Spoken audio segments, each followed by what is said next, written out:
Hello and welcome to the WoosterSauce. Today I'm playing the Stanley Parable. Now this game's a mod for Half-Life 2, and it's a bit of an unusual mod. It's essentially a first-person, narrative-driven game in which you get given choices, but you have the choice to obey or disobey the narrator itself. So I'm interested to check it out, so let's begin. This is the story of a man named Stanley. Stanley worked for a company in a big building where he was employee number 427. Employee number 427's job was simple. He sat at his desk in room 427 and he pushed buttons on a keyboard. Orders came to him through a monitor next to his desk, telling him what buttons to push, how long to push them, and in what order. This is what employee 427 did every day of every month of every year. And although others might have considered it soul-rending, Stanley relished every moment that the orders came in, as though he had been made exactly for this job. And Stanley was happy.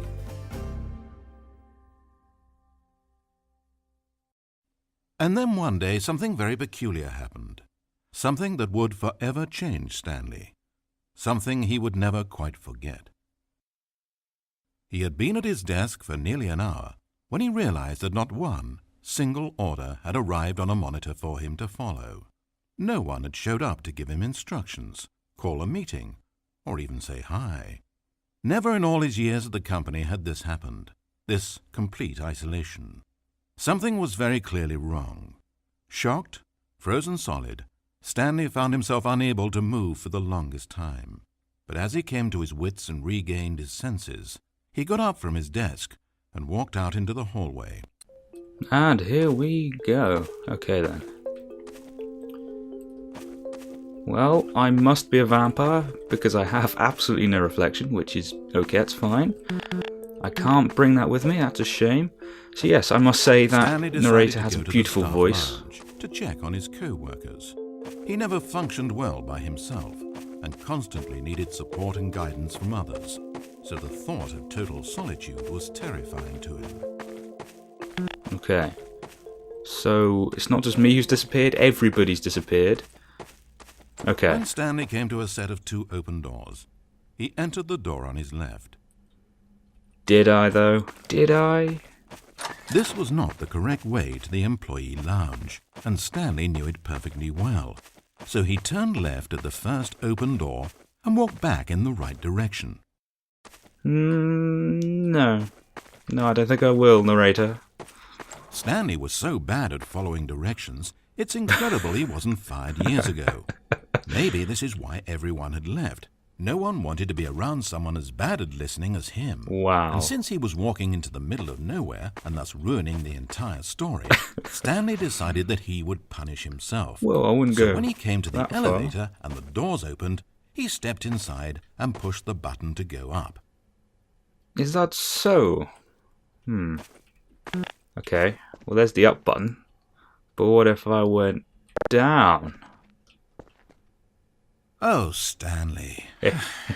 You know, you really aren't going anywhere, and I don't say that deceitfully. I truthfully mean that there isn't a story down here. The story was back up where I told you to go in the first place. Right now, you're just running around looking at empty halls, and frankly, that's perhaps even more infuriating for me. So why don't you throw me a bone, give me a chance, and just let me tell the story I want to tell, Although I do love your voice, I'm just seeing how far it goes and how much...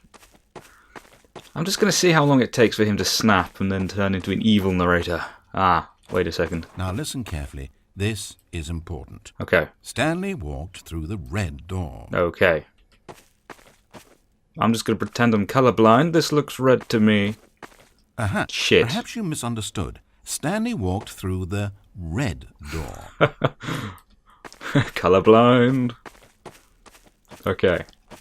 That was red, right? He hasn't told me off, so it must have been red. I still don't Son of think a we're bitch. communicating properly. Stanley walked through the red door. Stanley walked through the invisible... Come on, that'd be a door. Damn it. Fine. I walked through the red door. Stealing my choices from me. What? I don't trust this door. Okay. Good, good. Now, if you don't mind, there's something I'd like to show you. But to do that, I think it would be best for us to start from the beginning. You don't mean the entire beginning. Son of a gun. This is a very sad story Oh, wait, hang about on. the death of a man named Stanley. Whoa. Whoa. I didn't die. Did I? Stanley worked for a company in a big building where he was employee number son of a 427. gun. His job pushing buttons demanded little of him, so there was not much of himself to give. And in this way, Stanley's job felt less and less like his every day. But if buttons need pushing one day, it means they'll need pushing the next and then the next. So, without question or judgment, Stanley continued to do what the screen told him. One keystroke flowed into another keystroke, I'm pressing these flowed buttons. into his ride home, flowed into dinner, Press flowed J. into waking up, flowed into going Does to work, nothing. and here he was again.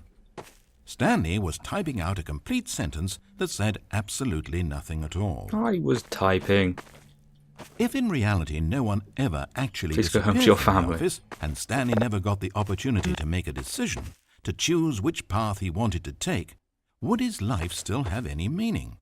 Perhaps when we long for something deeply enough, these hopes and fantasies become so strong in our minds that we truly believe that we're there, controlling that person and living that adventure. File a tax To return. manipulate your own thoughts and emotions might mean freedom from a self-imposed prison.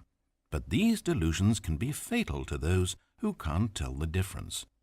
And so, Stanley asked, if that door never opened, if I'll never be able to walk away from those people and from these buttons, is this life still worth experiencing? Please question Am I nothing. actually happy? Stanley answered this question by pushing a button. Please die. Then he pushed a button, and then he pushed a button. Then he pushed a button. Then he pushed a button. And then I committed suicide. Well, there you go. That was the completely disobeying ending. That was quite fun. I did enjoy that. So we're going to go straight in again, and we're just going to listen to him. Have a nice story. We've heard the little bit. Click to skip. There we go. Yeah, we're going to listen to him. We're going to go to the Stanley cafeteria decided to go to the or the staff lounge. to check on his co-workers. Okie dokie. He never functioned well by I himself can't run. and constantly needed support and guidance from others. So the thought of total solitude was terrifying to him. So it's When this door. Stanley came to a set of 2 open doors, he entered the door on his left. Pigeonhole. Completely useless. Nobody likes me. Nobody gives me mail. That's fine. They probably stuff it behind this radiator. That's alright though. And there's nobody Stanley here. entered the lounge. He was horrified to find not a single person here. He decided he would walk up to see his boss, hoping that he would find an answer there. Walk up to my boss. Okay. I'm just gonna... No, there's no loot, no nothing. Oh, I do like a good bit of loot. So this Going to building's a staircase, abandoned. Stanley walked upstairs to Upstairs. his boss's office. Okay. So many options, so many chances to betray this man. I'm so tempted, but we're gonna listen to him. Entering his manager's office, Stanley was once again stunned to discover not an indication of any human life. It was at this point that he began to feel dizzy Oh and a little no. sick, No. and even thought he might pass out when suddenly he noticed a keypad next to the filing Oh, cabinet hello. in the corner of his boss's office. Stanley had never seen this panel before and had no idea what combination of numbers would produce any result. Should I look for the In combination? fact, only Stanley's boss knew this, since the panel withheld access to the boss's greatest, darkest secret. And so he had assigned the keypad a combination that only he could possibly know. The number of his freshman dorm number in college. Son of a gun. 195. 195. Thank you, But narrator. of course, Stanley couldn't possibly have known Oh, this. yeah, of course, of course. I mean, it's a lucky guess. A lucky guess. Do I? One.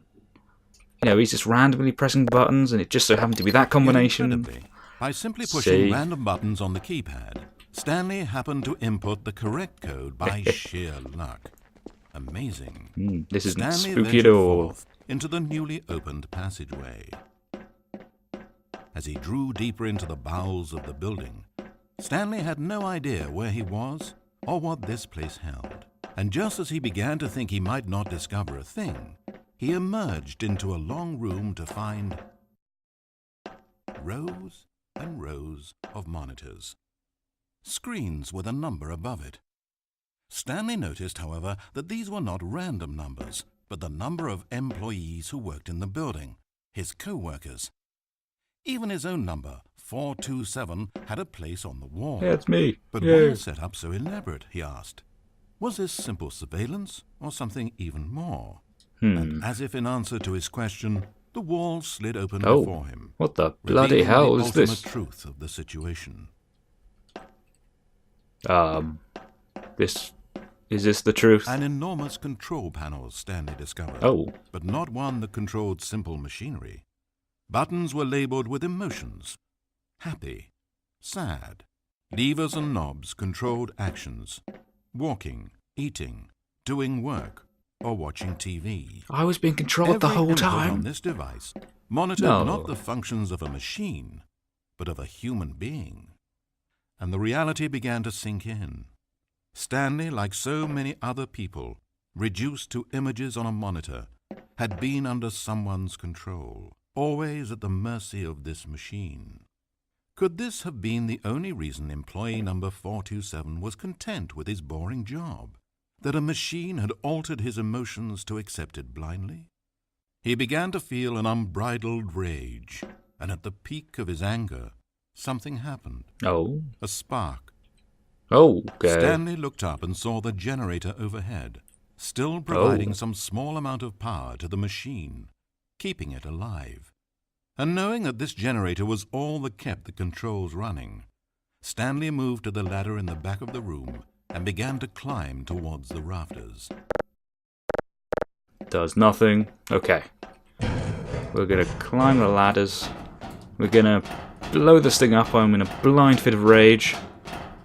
Taking control of my life. Making me love the wife that I thought I loved. The It higher was just Stanley lies. climbed, the closer he felt to freedom, the further from enslavement.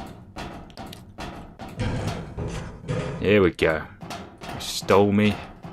At a young age. Brainwashed me. Doesn't look like much like an alien device. Engage generator. Disable generator. Let's disable it. I want to be free. Free from these fake emotions. Done. Is it done? It's done. Suck it. Please don't. That couldn't have killed me. Blackness, Oh. power gone, all alone. And then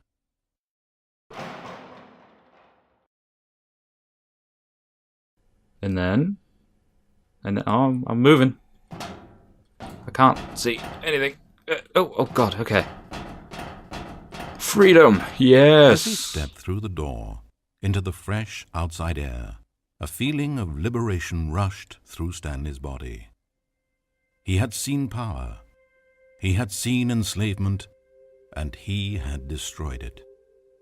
The underling was in control now. He had found his leading role. Stanley never discovered why everyone had gone missing, nor how and when he had come under the machine's control. But it didn't upset him terribly, because he knew that this was how things were meant to happen. All he felt was a delight unlike any he had ever known before. Never again would he follow someone else's orders without question. Never again would anyone tell Stanley where to go, what to do, or how to feel. No more bosses, no more instructions on a screen. Stanley decides for himself now. And he stepped out into the world, and he felt the cool breeze upon his skin, and Stanley was happy. Truly happy. And then he was hit by a car. That has to be an ending.